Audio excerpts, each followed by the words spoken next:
I never imagined that letting my kids play basketball in our own front yard would turn into the worst day of my life. One angry phone call from my neighbor brought Child Protective Services to my door. She stood across the street smiling, convinced she had destroyed my family. But before the sun went down, police cars returned to the neighborhood, and the person leaving in handcuffs wasn't me. What they discovered inside her house shocked everyone. My name is John Carter, and until last summer, our neighborhood in Franklin, Tennessee was the kind of place where children rode bikes until sunset and everyone waved as they passed by. My wife Olivia and I had two children, Noah, 10, and Emma, 8. Every afternoon after homework, they played basketball in our driveway or chased each other around the yard. While I watched from the porch, everyone except our neighbor, Vanessa Brooks, seemed happy. She constantly complained about everything. The basketball bouncing, kids laughing, chalk drawings on the sidewalk. Even birds landing on our fence somehow became our fault. One afternoon, she stormed across the street screaming that children should never be outside without adults standing next to them every second. I calmly explained that I was sitting on the porch watching them. She glared at me and said, "You'll regret this." The next morning, a white SUV stopped in front of my house. A CPS investigator stepped out.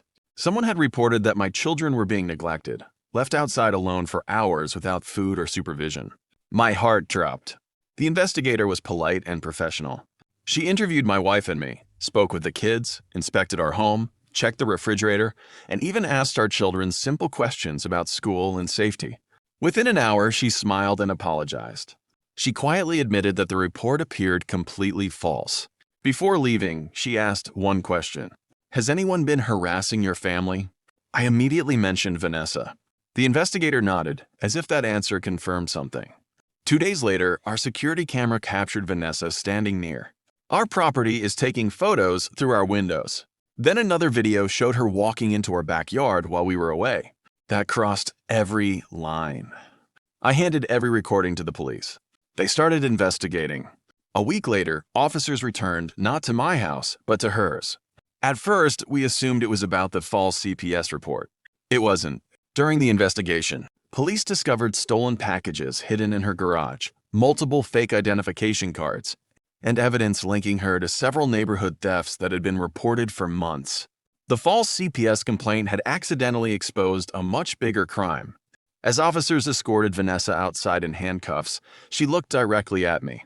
For the first time, she wasn't smiling. Neighbors watched in complete silence. The same people who once wondered whether we were bad parents now came over to apologize for believing the rumors. The CPS investigator later called to officially close our case. She told us our children were clearly loved, healthy, and safe. A few months later, the neighborhood felt peaceful again. Kids played outside. Families gathered together. No one complained anymore. Sometimes, the biggest mistake people make is believing they can destroy someone else's life with a lie. Instead, the truth has a way of exposing exactly who they are.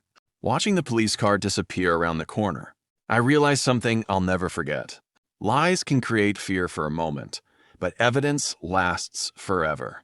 My children learned that day that honesty doesn't always win immediately, but it always wins in the end.